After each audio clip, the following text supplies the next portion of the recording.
Hi everyone, my name is Anshul Gupta. I am a qualified chartered accountant. आज हम लोग करने जा रहे हैं क्लास 12th बिजनेस स्टडीज का एक चैप्टर फाइनेंशियल मार्केट्स। इसका एक पार्ट हम ऑलरेडी कवर कर चुके हैं और इस वीडियो में हम इसका सेकंड पार्ट करने जा रहे हैं, जिसमें हम स्टार्ट करेंगे सेकेंडरी मार्केट इस वाले टॉपिक से। So without wasting any time let us start with the topic. Alright, secondary market. Secondary market को हम स्टॉक एक्सचेंज या फिर स्टॉक मार्केट भी बोलते हैं। इस मार्केट में क्या होता है, जो भी सिक्योरिटीज होती हैं उसकी सेल परचेज होती है। माइंड यू, एग्जिस्टिंग सिक्योरिटीज, जो भी एग्जिस्टिंग, जो पहले से एग्जिस्ट करती हैं, उनकी सेल परचेज सेकेंडरी मार्केट में होती है। और अगर कोई नई सिक्योरिटी हो तो हमने पहले पढ़ा था कि प्राइमरी मार्केट के थ्रू वो सिक्योरिटी आएगी स्टॉक एक्सचेंज के ऊपर। बट जो एग्जिस्टिंग, जो पहले की कंपनीज ऑलरेडी लिस्टेड हैं स्टॉक एक्सचेंज पर, उनकी जो भी सेल परचेज होती हैं वो यहां पर होती है सेकेंडरी मार्केट में। ओके, एक बार ये डिफरेंस समझ लेते हैं प्राइमरी और सेकेंडरी मार्केट का। इससे हमें एक बेटर क्लैरिटी मिल जाएगी and exam point of view से भी ये काफी इंपॉर्टेंट है। ऑलराइट, प्राइमरी मार्केट को हम न्यू इश्यू मार्केट भी बोलते हैं और सेकेंडरी मार्केट को हम स्टॉक एक्सचेंज भी बोलते हैं। ओके, प्राइमरी मार्केट इज, इसके अंदर क्या होता है, sale of securities by new companies या फिर new securities by existing companies. क्या मतलब हुआ इसका? जैसे पेटीएम एक नई कंपनी है जो स्टॉक एक्सचेंज पे साल 2 साल पहले लिस्ट हुई है, तो ये हो गया एक तरह से मेरा एक नई कंपनी। ठीक है, नई कंपनी आई है तो sale of securities by new company, for example Paytm. अब है एग्जिस्टिंग कंपनी कोई नई सिक्योरिटी लाती है। बेसिकली अगर यहां पर कोई एग्जिस्टिंग कंपनी नई सिक्योरिटीज इशू कर रही है तो वो भी यहां पर कवर हो जाएगा।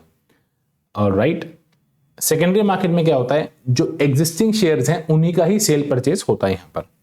पॉइंट नंबर 2, यहां पर क्या होता है, securities are sold by the company to the investor directly और through an intermediary. Primary market में। सेकेंडरी मार्केट में क्या होता है, the company is not involved at all. Company का इसमें कोई रोल नहीं रहता। सपोज मैं सिक्योरिटी बेच रहा हूं, कोई और खरीद रहा है, या कोई और फाइनेंशियल इंस्टीट्यूशन बेच रहा है, मैं खरीद रहा हूं, या वो खरीद रहा है, मैं बेच रहा हूं। कंपनी का इसमें कोई रोल नहीं रहता। प्राइमरी मार्केट में जरूर कंपनी के थ्रू ही सारा काम होता है, यानी कंपनी बेचती है, चाहे वो डायरेक्टली बेचे या किसी स्टॉक ब्रोकर के थ्रू बेचे, वो बात अलग है। Third point, the flow of funds is from the savers to the investors. एक तरह से यहां नई सिक्योरिटीज हैं, नया पैसा मार्केट में आ रहा है, तो एक तरह से कह सकते हैं it directly promotes capital formation. It directly promotes capital formation. And secondary market में it indirectly promotes capital formation, यानी कि यहां पर भी पैसा तो आ रहा है बट ऑलरेडी इशू किए हुए शेयर्स हैं, वो वाला पैसा रोटेट हो रहा है, तो ये भी कैपिटल फॉर्मेशन तो करता है but that is indirect. Okay, alright. Primary market में सिक्योरिटीज बेची नहीं जाती, सिर्फ खरीदी जाती हैं, क्योंकि नई सिक्योरिटीज हैं, जब तक मार्केट में आई ही नहीं, कोई खरीदेगा ही नहीं, तो वो बिकेंगी कैसे? तो बेसिकली यहां पर केवल बाइंग होती है, सेलिंग नहीं होती सिक्योरिटीज की। सेकेंडरी मार्केट में दोनों चीजें होती हैं। प्राइमरी मार्केट में prices are decided by the management of the company. Suppose कोई पेटीएम का जैसे कोई शेयर आया मार्केट में, पेटीएम मार्केट में लिस्ट हुई, तो पेटीएम कंपनी ने ये डिसाइड किया कि मैं शेयर कितने का निकालूंगी, क्या प्राइस रखूंगी उसका। यहां पर सब कुछ डिमांड सप्लाई फोर्सेस के हिसाब से चलता है, तो कंपनी यहां पे कोई प्राइस फिक्स नहीं करती। प्राइमरी मार्केट की कोई फिक्स्ड ज्योग्राफिकल लोकेशन नहीं है, बट ये सेकेंडरी मार्केट की फिक्स्ड ज्योग्राफिकल लोकेशन होती है। जैसे कि बॉम्बे स्टॉक एक्सचेंज, वो कहां पर है? बॉम्बे में है। Okay, alright. अब सेकेंडरी मार्केट में हम लोग पढ़ रहे हैं, ये तो हमने डिफरेंस देख लिया। अब हम कंटिन्यू कर रहे हैं सेकेंडरी मार्केट वाले टॉपिक से। सेकेंडरी मार्केट में यहां पर आता है स्टॉक एक्सचेंज। ठीक है, इसे हम अभी पढ़ेंगे। Stock exchange is a platform for buying and selling of the existing securities. कुछ अगर एग्जिस्टिंग सिक्योरिटीज हैं, उन्हें उनकी खरीद बेच करने के लिए स्टॉक एक्सचेंज होता है, इसके थ्रू हम ये सब करते हैं। Meaning of stock exchange, according to SCRA, that is Securities Contract Regulation Act 1956, ये एक्ट था पहले। Stock exchange means a body of individuals weather incorporated और not.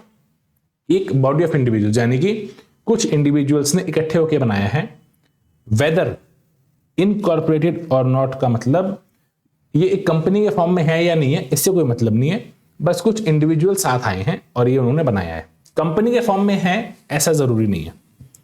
And constituted for the purpose of assisting, regulating और controlling the business of buying and selling और dealing with securities. Securities को buy करना, sell करना या किसी और तरीके से डील करना। किसी और तरीके से डील करने का मतलब इसमें क्या आएगा, जैसे कई बार सिक्योरिटीज प्लेज करते हैं यानी कि गिरवी रख देते हैं, तो वो सारी चीजें भी रेगुलेट करने के लिए स्टॉक एक्सचेंज को बनाया जाएगा। आगे चलते हैं functions of a stock exchange पर।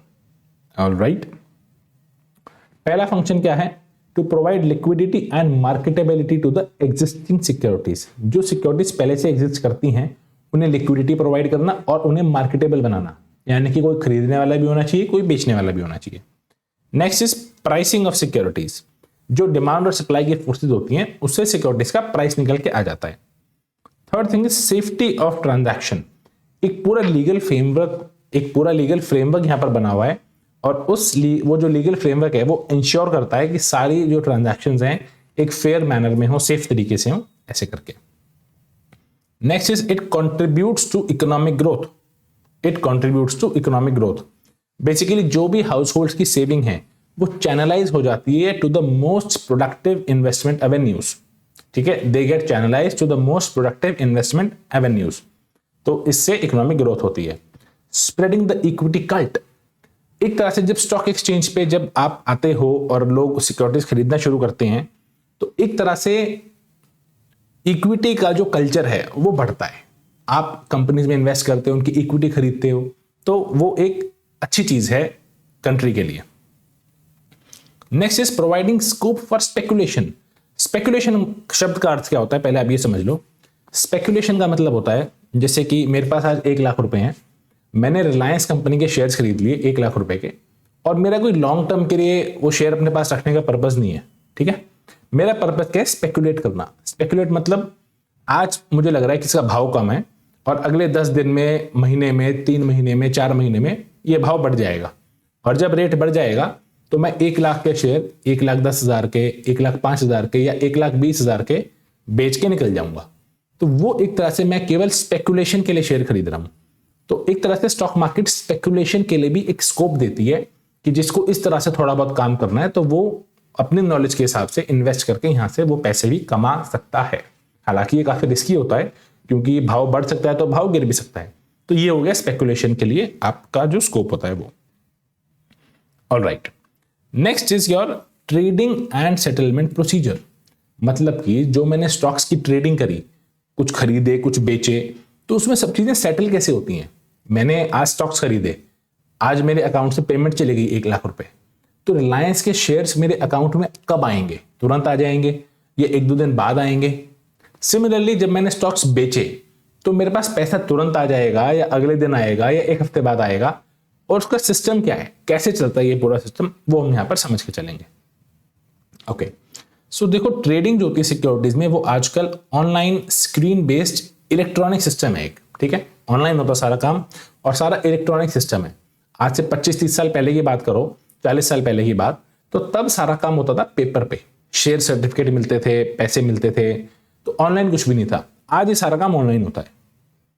There was a time when securities were bought and sold on the floor of the stock exchange.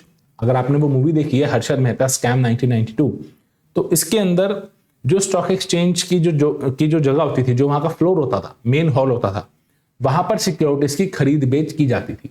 ठीक है, वहां पर मैनुअली जो जॉबर्स होते थे वो सिक्योरिटीज बेचते थे, खरीदते थे और अपनी बुक में नोट करते थे क्या क्या सिस्टम है। बट आज के लिए सारा काम ऑनलाइन होता है। ऑलराइट, मतलब हाँ बोली लगती थी, जो भी हाईएस्ट बिडर होता था यानी जिसने सबसे ज्यादा की बोली दी है वो सिक्योरिटीज उसकी हो जाती थी। और आजकल क्या होता है, every broker has an access to computer terminal that is connected to the main stock exchange. हर ब्रोकर के पास एक एक्सेस होता है एक सिस्टम का जो मेन स्टॉक एक्सचेंज के साथ वो होता है, लिंक्ड होता है। ओके, एडवांटेजेस क्या है भाई, जो ये इलेक्ट्रॉनिक ट्रेडिंग सिस्टम है इसके एडवांटेजेस क्या है वो हम समझ लेते हैं। पहली बात तो देखो यहां पर सारा काम बड़ी ट्रांसपेरेंसी के साथ होता है, मतलब आपका सब काम ऑनलाइन हो रहा है, ऐसा कुछ मैनिपुलेशन यहाँ पे होने के चांसेस ना के बराबर हैं, और आप रियल टाइम तरीके से मार्केट को देख सकते हो कि प्राइस बढ़ रहा है या फिर प्राइस गिर रहा है। आप अपने मोबाइल पे ऐप खोल के वो प्राइस चेक कर सकते हो। इससे एफिशिएंसी बढ़ती है इन्फॉर्मेशन की। भाई मैनुअली कोई काम करोगे और दूसरी तरफ आप वो काम ऑनलाइन कर रहे हो कंप्यूटर पे, एफिशिएंसी तो ऑब्वियसली ऑनलाइन वाले काम में ज्यादा आएगी। ठीक है, efficiency of information as well as efficiency of operations, काम ढंग से होता है, प्लस इंफॉर्मेशन भी रियल टाइम बेसिस पे इन्वेस्टर्स या पब्लिक देख पाते हैं। Alright, people from all over the country and even abroad जिन्हें पार्टिसिपेट करने की इच्छा है मार्केट में, वो पार्टिसिपेट अब कर सकते हैं। वरना पहले क्या होता था, सपोज आज से 40 साल पहले मैं तो यूएस में सेटल्ड हूं, अमेरिका में, और मैं इंडिया में स्टॉक्स खरीदना चाहता हूं, तो बड़ा मुश्किल था, ब्रोकर के थ्रू खरीदना या खुद आके खरीदना बड़ा टेढ़ा काम था। आज आपको अपने मोबाइल पे सिर्फ एक स्वाइप करना है और आप पूरी दुनिया के किसी भी कोने में बैठे हो, आपके पास एक इंटरनेट कनेक्शन होना चाहिए और आप शेयर्स या सिक्योरिटीज खरीद सकते हो। इससे क्या होता है, इससे मार्केट की लिक्विडिटी इंप्रूव होती है। एक सिंगल ट्रेडिंग प्लेटफॉर्म प्रोवाइड कर दिया गया है जिसपे सारा काम हो जाता है, खरीदना, बेचना, गिरवी रखना, सब कुछ एक सिंगल प्लेटफॉर्म पे हो जाता है। Alright, shares can be held either in physical form और इलेक्ट्रॉनिक बुक एंट्री। जो इलेक्ट्रॉनिक फॉर्म होता है उसे क्या बोलते हैं, डीमटेरियलाइज्ड फॉर्म। देखो फिजिकल फॉर्म में तो एक मटेरियल हो गया, पेपर हो गया, अब हम वो पेपर खत्म कर दें तो उसे बोलते हैं डीमटेरियलाइज्ड फॉर्म, डीमटेरियलाइज्ड, ठीक है। ऑलराइट, ट्रेडिंग प्रोसीजर के अंदर स्टेप्स क्या होते हैं वो स्टेप्स देख लेते हैं। ऐसा कंपलसरी कर दिया गया है कि आपको सभी ट्रेड्स को सेटल करना पड़ेगा T+2 डेज में। T मतलब ट्रेड डेट। ऑलराइट, ये 2003 से ये वाला सिस्टम आया। इससे पहले की अगर बात करो तो ट्रेड्स जो थी वो सेटल होती थी वीकली बेसिस पे या फोर्टनाइटली सेटलमेंट साइकिल के बेस पे, लेकिन 2003 से ये सारा काम जो है T+2 डेज पे आ गया। अब इसका मतलब क्या है वो हम समझ लेते हैं। T यानी कि सपोज मैंने एक ट्रेड लिया मंडे को, सपोज, ठीक है, तो T+1 हो गया ट्यूसडे, +2 हो गया वेडनेसडे। अगर आपने शेयर्स बेचे हैं मंडे को तो बुधवार तक आपके अकाउंट में पैसे आ जाएंगे, और अगर आपने सोमवार को शेयर्स खरीदे हैं तो बुधवार तक आपके अकाउंट में शेयर्स आ जाएंगे। सीधी सी बात है, 2 दिन के अंदर अंदर। 2003 से पहले ये काम होने में 1 हफ्ता लगता था और कहीं कहीं पर 14 दिन भी लग जाते थे, एक फोर्टनाइट भी लग जाती थी। अब ये सारा काम T+2 में हो रहा है। और मैं आपको एक आपकी नॉलेज के लिए बता दूं, सेबी के प्लान है कि कुछ महीनों में हम इसे T+1 पे ले आए, कि आज आपने ट्रांजैक्शन करी और कल आपके पास आपके शेयर्स या पैसे आ जाएंगे, ठीक है। ऑलराइट, पहले जो काम ये 1 हफ्ते में या फोर्टनाइटली होता था तो उससे स्पेकुलेशन के और उसमें मैनिपुलेशन के चांस ज्यादा होते थे, बिकॉज आपने आज कोई ट्रेड ली, 1 हफ्ते बाद शेयर आएंगे, तो टाइम ज्यादा मिल जाता था 1 हफ्ते का मैनिपुलेट करने के लिए। आजकल वो चीज है ही नहीं, जब 2 दिन में सारा काम हो रहा है तो आपके पास चांसेस कम हो जाते हैं स्पेकुलेशन के। Alright, a new system rolling settlement was introduced in 2000। सन 2000 में ये वाला सिस्टम आया था, so that whenever a trade took place it would be settled after some days. Okay, but 2003 में क्या आया, भैया सबको उठा के T+2 में करो, ये बेस्ट चीज है। ऑलराइट, अब जो ये प्रोसीजर है पूरा ट्रेडिंग एंड सेटलमेंट प्रोसीजर, इसके अंदर कुछ स्टेप्स हैं, और वो स्टेप्स क्या हैं वो स्टेप्स हम समझ लेते हैं। पहला स्टेप क्या है, सबसे पहले आपको किसी रजिस्टर्ड ब्रोकर या सब ब्रोकर के पास जाना पड़ेगा और आपको उससे एक अग्रीमेंट करना पड़ेगा, आपको साइन करना पड़ेगा ब्रोकर क्लाइंट अग्रीमेंट, और एक क्लाइंट रजिस्ट्रेशन फॉर्म होता है। ये काम आपको सबसे पहले पहली फुर्सत में करना है। जैसे सपोज आपका स्टॉक ब्रोकर है जीरोधा, तो जीरोधा के साथ आपका एक एग्रीमेंट हो जाएगा कि हाँ जी आप मेरे ब्रोकर हो आज से, और ये टर्म्स कंडीशंस हैं। इसके अंदर आपको काफ़ी डिटेल्स भी उनको देनी पड़ेंगी, जैसे अपना पैन नंबर मैंडेटरी है, ये डेट ऑफ बर्थ, आपकी एजुकेशनल क्वालिफिकेशन, रेजिडेंशियल स्टेटस, आप इंडियन हैं या आप NRI हैं, बैंक अकाउंट जहाँ से आपके पैसे कटेंगे या जिसमें आप शेयर्स बेचोगे तब पैसे आएंगे वो वाला अकाउंट, डिपॉजिटरी अकाउंट डिटेल्स, कोई और ब्रोकर जहाँ पे आप रजिस्टर्ड हैं, तो ये सारी चीज़ें आप उनको देंगे और ब्रोकर आपका एक ट्रेडिंग अकाउंट खोल देगा, ठीक है। ट्रेडिंग अकाउंट जिसके थ्रू आप ट्रेड करोगे, अपने शेयर्स खरीदोगे या फिर बेचोगे। इन्वेस्टर को फिर अपना खोलना पड़ता है एक डीमैट अकाउंट, ठीक है। डीमैट अकाउंट को हम बेनिफिशियल ओनर अकाउंट भी बोलते हैं, और ये DP के पास खुलता है, डिपॉजिटरी पार्टिसिपेंट के पास। आपकी जो भी ट्रेडिंग होती है, जो भी आपका पैसा आएगा जाएगा, वो एक तरह से आपका ट्रेडिंग अकाउंट में आता है। जो भी सिक्योरिटीज होती हैं, जैसे बैंक अकाउंट में पैसे रखे जाते हैं, ठीक है, सिक्योरिटीज रखने के लिए एक डीमैट अकाउंट होता है।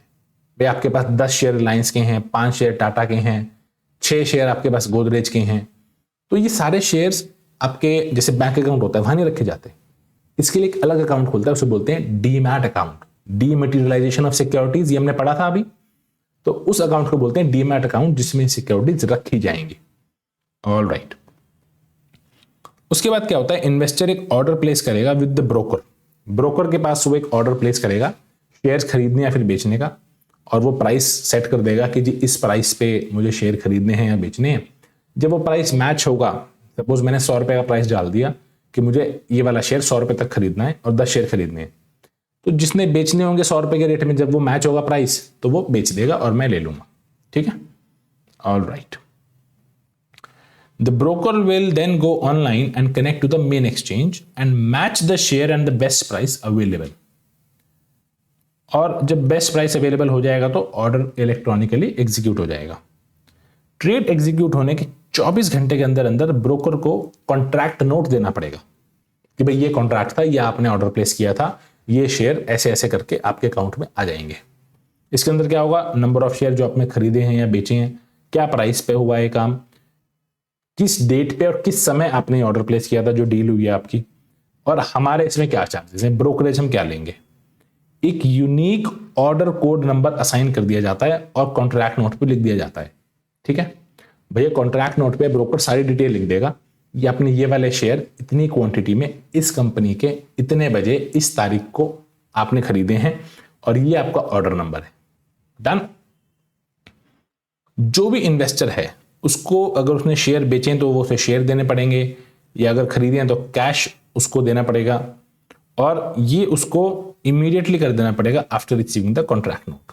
ठीक है, this is called the pay in day. आपको अपने शेयर जो आपने बेचे हैं वो आपको शेयर देने पड़ेंगे, अगर आपने शेयर खरीदे हैं तो आपको कैश देना पड़ेगा। भाई आपने दोनों में से काम किया होगा, शेयर खरीदे हैं मतलब आपने शेयर बेचे हैं, या फिर आपने शेयर खरीदे हैं, शेयर बेचे हैं तो शेयर दो, और अगर शेयर खरीदे हैं तो फिर कैश दो बदले में। ठीक है, and this is called the pay in day. Cash is paid और सिक्योरिटीज आर डिलीवर्ड। अगर आपने शेयर खरीदे हैं तो बदले में सिक्योरिटीज मिल जाएंगे आपको, अगर शेयर बेचे हैं तो बदले में आपको कैश मिल जाएगा। ये सारा काम क्या होता है, delivered on the pay in day and which is before the T+2 day as the deal has to be settled and finalise on the T+2 day. T+2 day के ऊपर तो आपकी डील फाइनलाइज हो जानी है, T+2 डे के बाद कुछ काम नहीं बचेगा। ठीक है, दोबारा पढ़ लेते हैं इस वाले पॉइंट को।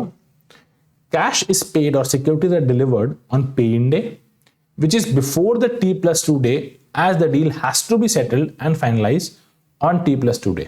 The settlement cycle on T+2 day on a rolling settlement basis. ठीक है, all right. अब T+2 डे पे क्या होगा, T+2 डे पे exchange will deliver, exchange means stock exchange.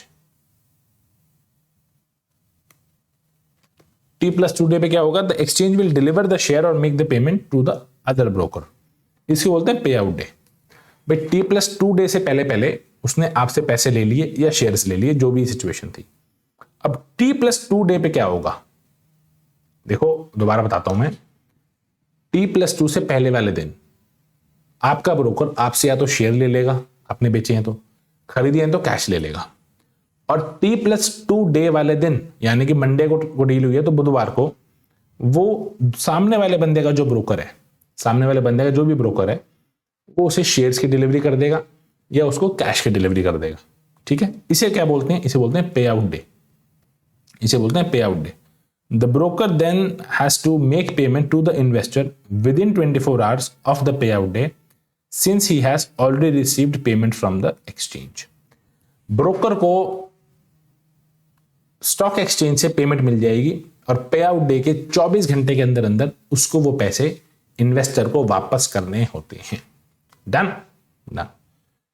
The broker can make delivery of shares in demat account demat form directly to the investors demat account.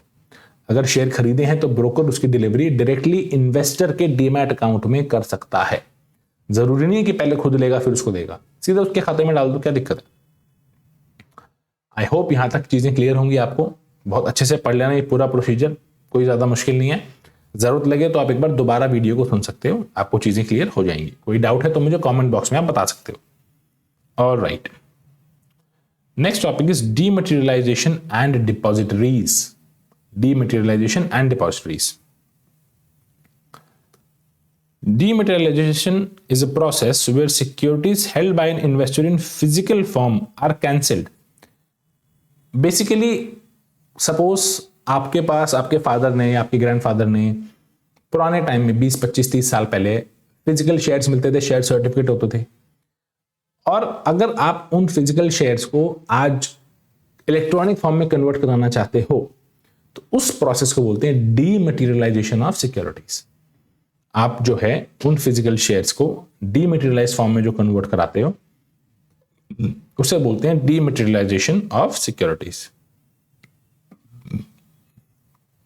इसमें आपको depository के पास एक डीमैट अकाउंट खोलना पड़ेगा और उस डीमैट अकाउंट में आपके शेयर्स आ जाएंगे। और आज की डेट में सारा काम जो होता है, जितने भी आईपीओ मतलब कोई नई कंपनी के शेयर आते हैं तो वो सब डीमटेरियलाइज फॉर्म में ही आते हैं।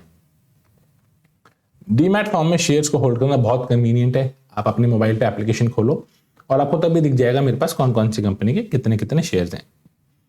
These demat securities can even be pledged और हाइपोथिकेटेड टू गेट लोन्स। आप इन सिक्योरिटीज को गिरवी रख के लोन भी ले सकते हो उनके बदले। There is no danger of loss, theft और फॉर्जरी ऑफ शेयर सर्टिफिकेट्स। कोई खतरा नहीं है कि आपके जो डीमैट फॉर्म में जो शेयर्स हैं, सिक्योरिटीज हैं, तो खो जाएंगी, चोरी हो जाएंगी, कोई खतरा नहीं है। It is the broker's responsibility to credit the investor's account with the correct number of shares. अगर मैंने शेयर खरीदे हैं तो ब्रोकर की जिम्मेवारी है कि भैया मेरे अकाउंट में करेक्ट नंबर ऑफ शेयर्स आ जाने चाहिए। कल को कोई ऐसी बात नहीं चलेगी कि भैया मैंने 100 शेयर ली थी, मेरे पास तो केवल 99 आए हैं, एक शेयर कहां गया, वो सब चक्करबाजी यहां पे नहीं होती है। Next topic is working of demat system. Working of demat system, ठीक है। A depository participant either a bank or a broker or a financial services company may be identified। एक डीपी होता है, और डीपी कौन होता है? वो कोई बैंक भी हो सकता है, कोई ब्रोकर भी हो सकता है, या कोई फाइनेंशियल सर्विसेज कंपनी भी हो सकती है। एक अकाउंट ओपनिंग फॉर्म लगेगा आपका, कोई बेसिकली डीमैट अकाउंट जो आपको खुलवाना है, अकाउंट ओपनिंग फॉर्म लगेगा जिसके अंदर आपका पैन कार्ड होगा, पावर ऑफ अटर्नी होंगी, वो सब चीजें होंगी।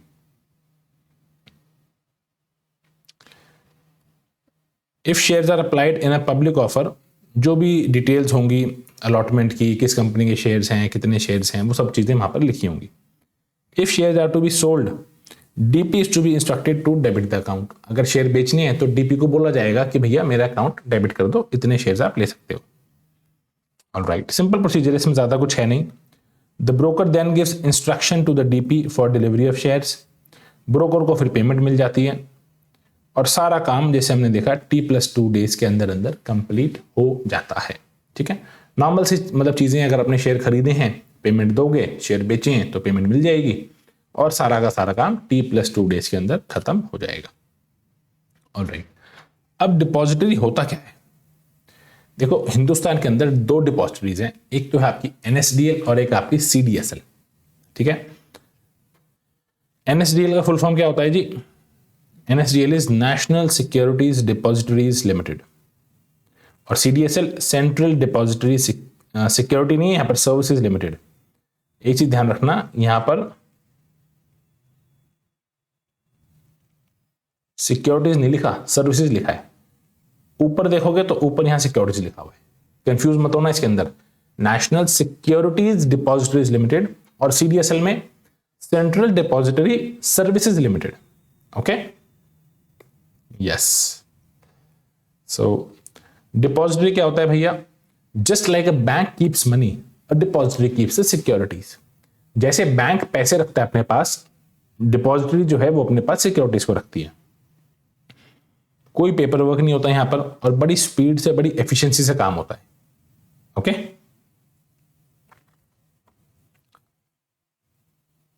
इंडिया के अंदर 2 डिपॉजिटरीज हैं, NSDL और CDSL।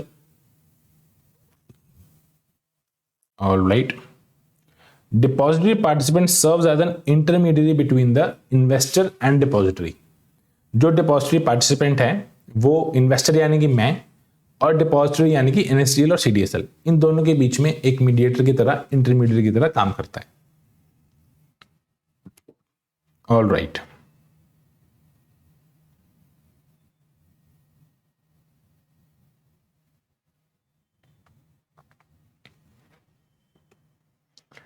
आगे चलते हैं स्टॉक एक्सचेंज के ऊपर।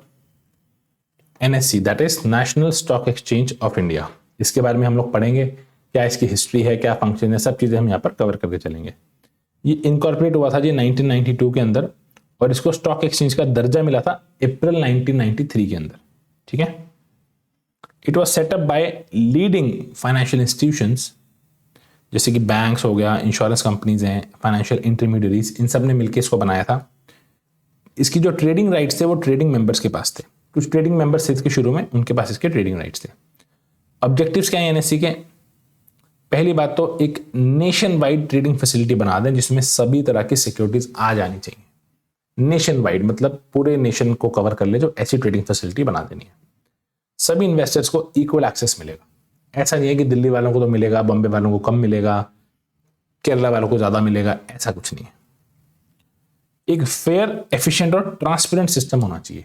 ट्रांसपेरेंट मतलब कि कुछ उसमें लूप होल नहीं होनी चाहिए, और एकदम एफिशिएंट तरीका होना चाहिए। शॉर्टर सेटलमेंट साइकिल तो होनी चाहिए। सेटलमेंट साइकिल छोटी से छोटी हो, कम से कम हो, जैसे ये लोग 1 हफ्ते या 15 दिन से T+2 पे आ गए हैं, उस तरीके की। Meeting international benchmarks and standards, जो इंटरनेशनल लेवल के बेंचमार्क हैं, स्टैंडर्ड्स हैं, उस क्वालिटी पे काम होना चाहिए। कोई काम में कोई कॉम्प्रोमाइज नहीं होना चाहिए। ठीक है। ये तो बात हो गई हमारी एनएससी की, नेशनल स्टॉक एक्सचेंज। अब ये बॉक्स और डिस्कस कर लेते हैं। इसमें कुछ इंपॉर्टेंट चीजें हैं जो आपको पता होनी चाहिए। All right. Stock market index. Stock market index is a barometer of market behaviour. ये इंडेक्स ये बताता है कि पूरी मार्केट का ओवरऑल बिहेवियर क्या है, मतलब मार्केट का ओवरऑल रुझान क्या है, मार्केट तेजी में है, मंदे में है, या नॉर्मल लेवल पे चल रही है, वो ये बता के चलता है। ओवरऑल जो मार्केट सेंटिमेंट्स होते हैं ये वो रिफ्लेक्ट होते हैं कुछ सेट ऑफ स्टॉक्स के। देखो हमारी कंट्री है इंडिया के अंदर, कुछ टॉप कंपनीज हैं, top 10 companies, top 50 companies, top 100 companies, जिनका देश के अंदर एक अच्छा रोल है, जिनको देख के हम बता सकते हैं कि हाँ यार देश अच्छी कंडीशन में है या अच्छा प्रोग्रेस कर रहा नहीं कर रहा। फॉर एग्जाम्पल ऑटोमोबाइल सेक्टर है, मारुति कंपनी है, टाटा कंपनी है, तो अगर ये कंपनियां बहुत अच्छा परफॉर्म कर रही हैं, बहुत अच्छे प्रॉफिट्स आ रहे हैं, इसका मतलब क्या है? इसका मतलब मारुति के बहुत अच्छे प्रॉफिट आ रहे हैं, मतलब कि मारुति बहुत ज़्यादा गाड़ियां बना के बेच रही है, मतलब कि लोग गाड़ियां बहुत खरीद रहे हैं, मतलब कि लोगों के पास पैसा बहुत आ रहा है, मतलब कि देश ग्रो कर रहा है। समझ के देखो आप, मारुति के एक शेयर से इतना सब कुछ पता चलता है कंट्री के बारे में। रिलायंस का स्टॉक बहुत ज़्यादा बढ़ रहा है मान लिया, तो इसका कारण है रिलायंस बहुत सारी चीज़ बनाता है। रिलायंस जियो भी रिलायंस का है, जियो मार्ट है रिलायंस का, रिलायंस पेट्रोकेमिकल बिजनेस में है, रिलायंस रिटेल सेक्टर भी है, बहुत सब कुछ है, हर जगह है रिलायंस। तो अगर रिलायंस का स्टॉक बढ़ रहा है मतलब कंपनी के प्रॉफिट्स बढ़ रहे हैं, प्रॉफिट्स बढ़ रहे हैं मतलब कंपनी की सेल बढ़ रही है, सेल बढ़ रही है मतलब लोग ज़्यादा पैसे खर्च कर रहे हैं, लोग ज़्यादा पैसे खर्च कर रहे हैं मतलब उनके पास पैसा ज़्यादा आ रहा है, मतलब कंट्री ग्रो कर रही है। तो ये कुछ कंपनीज का एक इंडेक्स बना दिया जो रिफ्लेक्ट करेगा कंट्री के बारे में, पूरी इकोनॉमी के बारे में। It measures overall market sentiment through a set of stocks that are representative of the market. Sensex and Nifty are important indices. Sensex में क्या होता है, टॉप 30 कंपनीज आती हैं इंडिया की, और निफ्टी 50 बोलते हैं, इसके अंदर इंडिया की टॉप 50 कंपनीज आती हैं, जस्ट फॉर योर नॉलेज। ऐसे ही क्या होता है, कुछ और जो ग्लोबल लेवल पे जो इंपॉर्टेंट इंडिसेस हैं वो क्या हैं, Dow Jones, Nasdaq, S&P 500, FTSE, इसमें 100 कंपनीज हैं सबसे बड़ी, इसमें 500 हैं, ऐसे करके इसमें बहुत सारी कंपनीज होती हैं इन सब में। ठीक है, ऑल राइट। अब हम आ जाते हैं इसके ऊपर नेक्स्ट टॉपिक पे, that is market segments of NSC. NSC के मार्केट सेगमेंट्स क्या हैं? पहला तो हो गया जी होलसेल डेट मार्केट सेगमेंट, और दूसरा है आपका कैपिटल मार्केट सेगमेंट। यहां पर देख लेते हैं क्या क्या चीजें आएंगी। सबसे पहले तो होलसेल। होलसेल वर्ड से क्या पता चलता है, यहां पर बल्क में ट्रांजैक्शन होती है, छोटी मोटी ट्रांजैक्शन नहीं होती यहां पर। और यहां पर डेट, डेट मीन्स डिबेंचर्स या फिर ऐसी सिक्योरिटीज जिसमें कि एक फिक्स रेट ऑफ इंटरेस्ट मिलता है, कोई रिस्क नहीं है, कोई चिक चिक नहीं है, सीधा पैसे दो, आप इन्वेस्ट करो और आपको फिक्स रेट ऑफ इंटरेस्ट मिलेगा। और होलसेल बड़ी ट्रांजैक्शन में काम होता है यहां पर। Trading of a wide range of fixed income securities that include central government securities, treasury bills, state development bonds, zero coupon bonds, commercial paper, CD, corporate debentures, mutual funds. मतलब ऐसी market है जहां पर बड़ी बल्क में transaction होती हैं और फिक्स रेट ऑफ इंटरेस्ट पे काम होता है। ठीक है, all right. Capital market segment, इसमें क्या होता है, इसमें ट्रेडिंग होती है इक्विटी शेयर्स की भी, प्रेफरेंस शेयर्स की भी, डिबेंचर्स की भी, बॉन्ड्स की भी, सब चीजों की। और यहां पर ऐसा नहीं है कि कोई बल्क में काम होगा या केवल फिक्स इनकम सिक्योरिटीज में ही काम होगा, यहां पर और चीजों में भी काम होता है। ठीक है, all right. Next is your BSE, that is Bombay stock exchange limited. ये एस्टैब्लिश हुआ था 1875 में। ये एशिया का, पूरे एशिया का पहला स्टॉक एक्सचेंज है and it was granted recognition by SCRA, securities contract and regulation act. Okay, इसके ऑब्जेक्टिव्स क्या हैं, बड़े सिंपल से हैं जी। इसके ऑब्जेक्टिव्स और NSE के ऑब्जेक्टिव्स ऑलमोस्ट सेम है। NSE के आपने पढ़े थे ना यहाँ पे, nationwide trading facility, fair efficient market, shorter cycle, meeting international benchmarks, equal access to investors, वही सब चीजें आपको यहाँ देखने को मिलेंगी। ट्रांसपेरेंट मार्केट, ट्रेडिंग प्लेटफॉर्म होना चाहिए, इंटरनेशनल स्टैंडर्ड्स के हिसाब से होना चाहिए, सेफ्टी होनी चाहिए और अदर सर्विसेज भी प्रोवाइड करनी चाहिए इसको, जैसे कि रिस्क मैनेजमेंट हो गया, ये एक नया पॉइंट है, रिस्क मैनेजमेंट भी प्रोवाइड करे, क्लियरिंग एंड सेटलमेंट भी प्रोवाइड करे, एजुकेशन मतलब एजुकेट भी करे इन्वेस्टर्स को कि हाँ जी आपको ऐसे इन्वेस्ट करना चाहिए, ऐसे इन्वेस्ट नहीं करना चाहिए, वो सब तरीकों से भी एजुकेट करे। तो ये सब चीजें यहाँ पर कवर होती हैं। ओके, नेक्स्ट आ जाती हैं जी SEBI, securities and exchange board of India. ये इन सबके पापा हैं, ये इन सबके पापा हैं, मतलब ये सबको रेगुलेट कर रहे हैं ऊपर से बैठ के। ऑलराइट, देखो सेबी को स्टैट्यूटरी स्टेटस जो मिला वो मिला था उसको 1992 में। ये सेटअप तो हो गया था 1988 में, बट स्टैट्यूटरी स्टेटस। अब स्टैट्यूटरी शब्द का मतलब क्या हुआ, स्टैट्यूटरी शब्द आया है स्टैट्यूट से। स्टैट्यूट शब्द का मतलब होता है लॉ, तो उसको लीगल स्टेटस कह सकते हो एक तरह से। 1992 में मिला था, 1988 में ये एस्टैब्लिश हो गया था। अब इसकी जरूरत क्यों पड़ी, securities exchange board of India को सेटअप करने की जरूरत ही क्या पड़ी। देखो एवर एक्सपैंडिंग इन्वेस्टर्स, इन्वेस्टर तो बढ़ते जाते हैं, डेली नए नए लोग स्टॉक मार्केट में पैसा लगाते हैं और इन्वेस्टर्स की जो रेंज है वो बढ़ती जाती है विद टाइम। अब इसमें बहुत सारी ब्रोकर्स जो होते हैं मैल प्रैक्टिसेस करते हैं, मतलब इन्वेस्टर को किसी तरह से चोरी करके या ठगी करके उनसे पैसा निकालने की कोशिश करते हैं, तो वो रोकने के लिए सेबी की जरूरत है। और कुछ एग्जाम्पल्स अगर मैं बताऊं कि वो क्या क्या हरकतें करते हैं, अनऑफिशियल प्रीमियम और न्यू इश्यू ऑफ शेयर्स, कोई नए शेयर्स आ रहे हैं उन पर बिना बात के बहुत ज्यादा प्रीमियम लगा रखा है, जिस प्रीमियम जो वो प्रीमियम इतना होना भी नहीं चाहिए, वो चीज हो गई। Non adherence to provisions of the companies act, companies act के कुछ प्रोविजंस हैं उनको ये मानते नहीं है, तो वो चीजें आ गई। स्टॉक एक्सचेंज के जो रूल्स हैं उसको वायलेट करते हैं, शेयर्स की डिलीवरी करनी उसमें ये लेट करते हैं। तो इस तरह की चीजें ना हो, स्टॉक ब्रोकर्स इन्वेस्टर्स को वो ना करें, उनको एक्सप्लॉइट ना करें, इसके लिए सेबी की जरूरत है। ये हमने पढ़ा था ऊपर, this was reasons for establishment, उसको एस्टैब्लिश क्यों किया। ठीक है, आगे हम लोग क्या पढ़ रहे हैं, purpose and role of SEBI.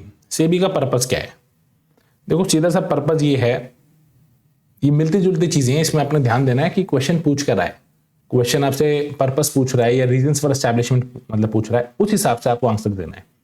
Purpose अगर हम बात करें तो 3 ग्रुप है जी, देखो मोटे मोटे। एक तो इन्वेस्टर जो कि शेयर्स खरीदते हैं, दूसरा कंपनी जिस कंपनी के शेयर्स हैं, और तीसरा इंटरमीडिएरी यानी ब्रोकर जो हम दोनों को मिलाता है। तो सेबी को तीनों का ध्यान रखना है, इन्वेस्टर यानी मेरा ध्यान रखना है, कंपनी का ध्यान रखना है जिस कंपनी के शेयर्स हैं, और हमारे बीच में जो बैठा है स्टॉक ब्रोकर उसका भी ध्यान रखना है ताकि वो कुछ गलत काम ना करे। इश्यूअर के लिए क्या करना है इनको, to provide a market place जहां से इशूअर यानी कंपनी, ईश्वर यानी भगवान नहीं, हम बात करें इशूअर। इशूअर जो कंपनी शेयर इशू कर रही है उसको एक तरह से एक ऐसी प्लेटफॉर्म मिल जाए जहां पे वो अपने हिसाब से ठीक कॉस्ट पे वो फंड्स को रेज कर पाए, फेयर तरीके से, आसान तरीके से उसे पैसे मिल जाएं। इन्वेस्टर्स को एक ऐसा प्लेटफॉर्म दे जहां पे उनके राइट्स की रिस्पेक्ट हो, उन्हें राइट्स की प्रोटेक्शन हो, उनके इंटरेस्ट में, उनके हित में काम किया जाए। कहता है ना जनहित में जारी, तो उनके हित में काम हो। इंटरमीडिएट्स के लिए क्या चाहिए? एक प्रोफेशनल तरीके से कॉम्पिटिटिव एनवायरनमेंट मिले, एक एवर एक्सपेंडिंग मार्केट हो, उनके भी कुछ राइट्स हैं, उनका भी ध्यान दिया जाए, उनको एक्सप्लॉइट ना किया जाए। तो ये चीज़ें ऑब्जेक्टिव्स क्या हैं सेबी के? पहला हो गया to regulate stock exchanges, NSC BSE stock exchange, इनको देखना ये कुछ गलत काम तो नहीं कर रहे।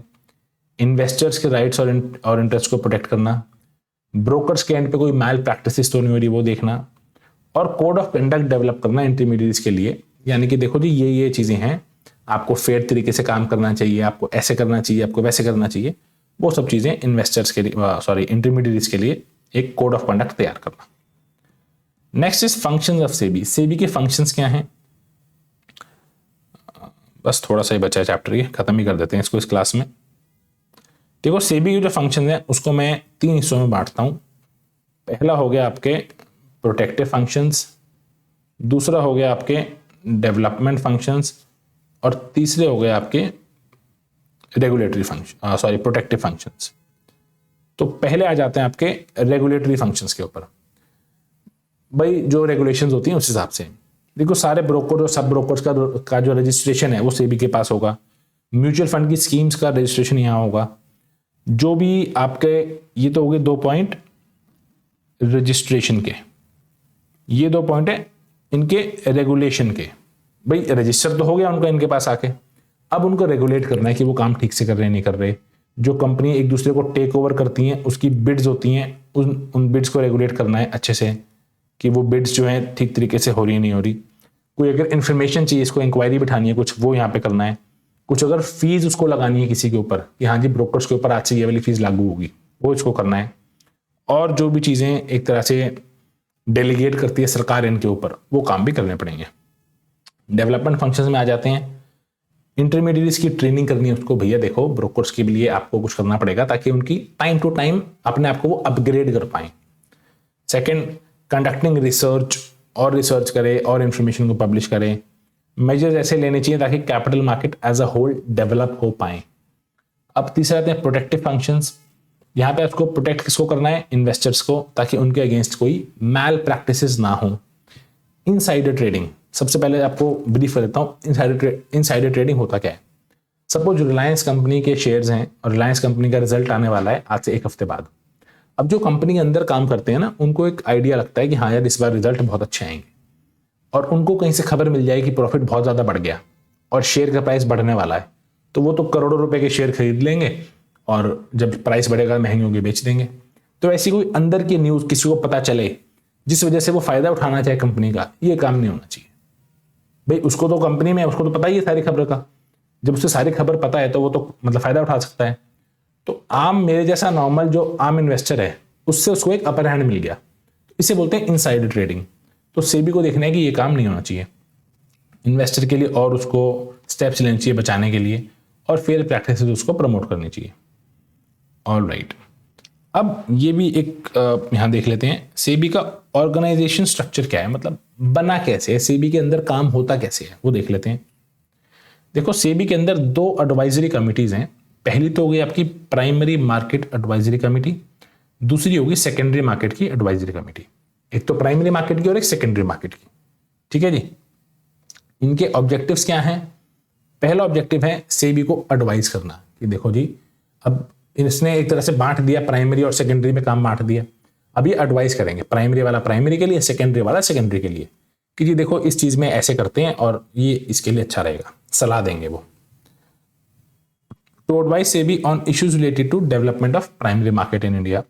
तीसरा हो गया कंपनीज की डिस्क्लोजर रिक्वायरमेंट क्या होनी चाहिए, इसके बारे में सलाह देंगे। देखो कंपनीज को ना काफी चीजें डिस्क्लोज करनी पड़ती हैं कि भाई सपोज कंपनी कुछ डिविडेंड देना चाहती है तो वो बताना पड़ता है पहले, कंपनी कुछ शेयर्स का बायबैक करना चाहती है वो बताना पड़ता है। तो ऐसी ही कंपनी की जो डिस्क्लोजर रिक्वायरमेंट्स हैं तो वो ये लोग सलाह देते हैं सेबी को कि सेबी जी ऐसा करते हैं, कंपनी की डिस्क्लोजर रिक्वायरमेंट और बढ़ा देते हैं कि कंपनी ये 4 चीज़ और बताएगी आगे से हमको, कोई मीटिंग होगी तो बताएगी, डिविडेंड देना होगा तो बताएगी, तो वो उसके ऊपर सलाह देते हैं। ये एडवाइस करते हैं कि भैया हमारे लीगल फ्रेमवर्क में ना कुछ चीज़ें जो बदलनी चाहिए, चलो उसको बदलते हैं। और plus regulation of security of secondary market, secondary market को रेगुलेट करने के लिए भी कुछ इनको लगता है कि कुछ प्लस माइनस करना चाहिए, तो वो भी ये लोग करते हैं। This very important point, very important. These committees are, however, non-statutory in nature, and the SEBI is not bound by the advice of the committee. ये जो सिक्योरिटी ये जो कमिटीज हैं ये नॉन स्टैट्यूटरी हैं, ये एज पर लॉ एस्टैब्लिश नहीं है। सेबी ने अपनी मर्जी से, अपनी सहूलियत को देखते हुए ये काम बांटा है 2 जगह, 2 कमिटी बनाई है। लॉ यानी कि कोई लीगल उसने नहीं बोला इसको कि हाँ भी तू ऐसे बांट इनको, और जो सेबी ने जब अपनी मर्जी से इनको बनाया है तो सेबी की मर्जी है वो इनकी सलाह को माने या ना माने। आप समझ रहे हो बात को? अगर कोई लीगल एक्ट या कोई लीगल उससे ये कमिटीज बनी होती तो सेबी को माननी पड़ती इनकी बात। सेबी कहते हैं भैया मैंने अपना काम आसान करने के लिए 2 जगह बांट दिया, ये प्राइमरी मार्केट का अलग कमेटी बना दी, सेकेंडरी की अलग बना दी, अब तुम केवल मुझे सलाह दे सकते हो, मेरी मर्जी है मैं तुम्हारी सलाह मानूं या ना मानूं, वो मेरी मर्जी है। तो कल को तुम्हारी कोई सलाह है तो I am not bound by it कि मुझे वो माननी ही पड़ेगी। Very important point. With this, we've finished this chapter of financial markets. कुछ भी doubts हैं तो do tell me in the comment box. We will start in the next class with a new fresh chapter. Till then, bye bye, take care. Thank you so much.